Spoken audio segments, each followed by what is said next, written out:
성공이란 무엇일까요? 요셉은 종으로 팔려갑니다.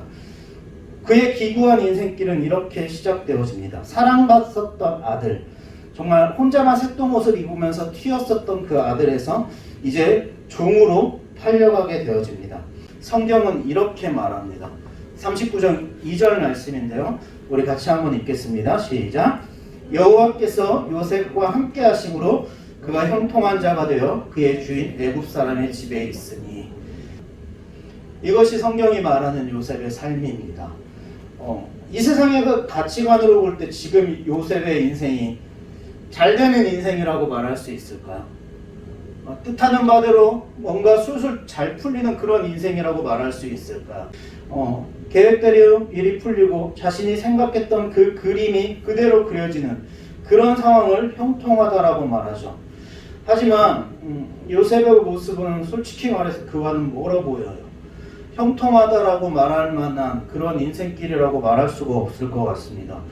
형제들의 시기와 질투로 머나먼 타국에 팔려가고 자신의 뜻대로 내가 이제 해외에 나아가서 사업을 할 것이고 많은 사람을 만나서 뜻을 펼쳐야겠다. 그러한 뜻을 품고서 애굽에 간 것이 아니에요. 형들에게 도시락을 갖다 주라는 그 아버지의 심부름을 갖다가 뜻하지 않게 그는 노예로 팔렸습니다. 이 세상의 눈으로 볼 때 요셉은 형통하다라고 하기는 조금 힘듭니다. 하지만 성경은 반복해서 말합니다. 여호와께서 함께 하심으로 여호와께서 그의 범사에 형통하게 하셨더라. 이 말씀을 우리들이 기억하기를 원합니다. 여호와와 함께 하심이 형통입니다. 여호와와 함께함이 잘 되는 인생입니다. 그런데 요셉의 삶은 또다시 위기를 맞습니다. 요셉이 평소와 같이 종으로 보디발의 재산을 돌보며 있었습니다. 어느 날 보디발의 아내가 요셉에게 눈짓하며 동침하자고 합니다. 나랑 같이 자자. 그런 것을 매일 합니다. 근데 그 중간 가운데 요셉이 그 유혹하는 보디발의 아내에게 이렇게 말합니다. 이 집에는 나보다 큰 이가 없으며 주인이 아무것도 내게 금하지 아니하였어도 금한 것은 당신뿐이니 당신은 그의 아내임이라. 그런즉 내가 어찌 큰 악을 행하여 하나님께 죄를 지으리이까. 요셉의 말을 주목하여 보시기 바랍니다. 내가 어찌 이 큰 악을 행하여 하나님께 죄를 지으리이까. 당신은 보디발의 아내입니다. 나의 주인입니다. 당신을 취하는 것은 내가 주인을 배반하는 것입니다. 나의 집의 모든 것을 맡기신 그 주인 보디발을 배반하는 것입니다. 이렇게 말하는 것이 아니라 요셉은 하나님 앞에서 하나님을 의식하며 하나님을 인정하면서 하나님을 예배하며 살아가고 있는 그런 요셉의 모습을 볼 수가 있습니다. 보디발의 아내는 계속해서 요셉에게 동침하자고 날마다 청해요.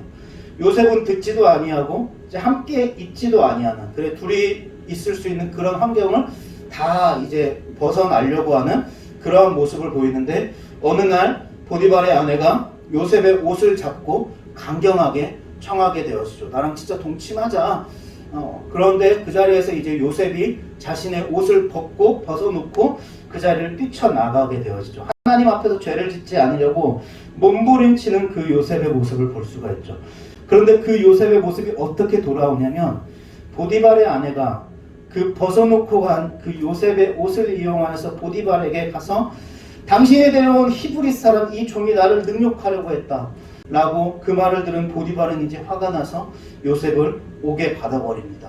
노예에서 죄수로 떨어지는 그것을 볼 수가 있습니다.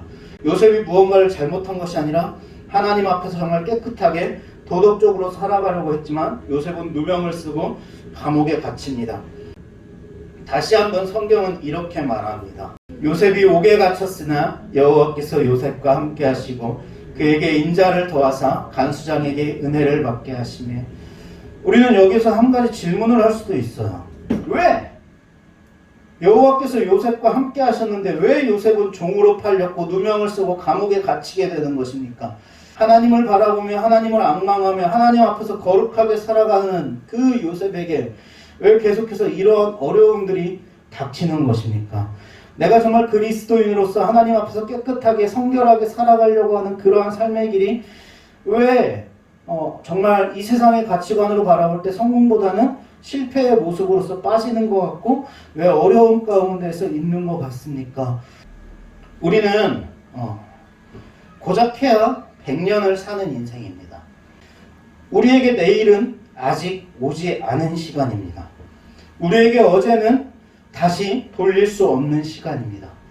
하지만 하나님은 시간의 제약을 받지 않으십니다. 언제나 하나님께서는 그냥 ing예요. 하나님께서는 과거와 현재와 미래 그런 개념이 없으십니다.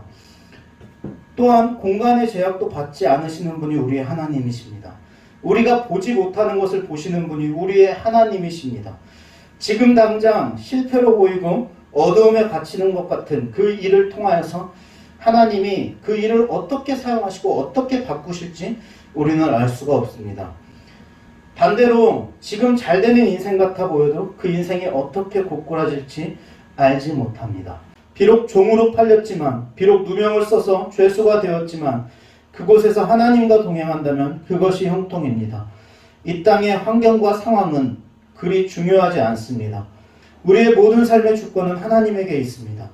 하나님의 눈이 우리보다 더 멀리 보고 하나님의 마음이 우리보다 더 크며 하나님의 지혜가 우리보다 더 높고 깊고 높습니다.